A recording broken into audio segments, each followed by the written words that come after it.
السلام عليكم ورحمة الله وبركاته. لحظة بلحظة إن شاء الله. تزاوج الحمام مع الإمام الإمري. دول نتايتين إمري، وده ذكر حمام زاجل بديري. هيتم تزاوجهم مع بعض إن شاء الله، ونوفيكم بالموجز إن شاء الله أول بأول. صلوا على حضرة النبي، بخيل اللي ما صلى على النبي صلى الله عليه وسلم.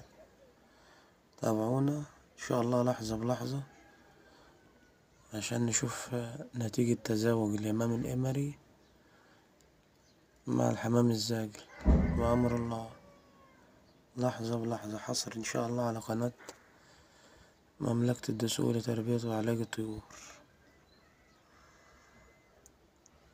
موسم خير وبركة علينا كلكم. صلوا على حضرة النبي، بخيل اللي ما صلى على النبي صلى الله عليه وسلم.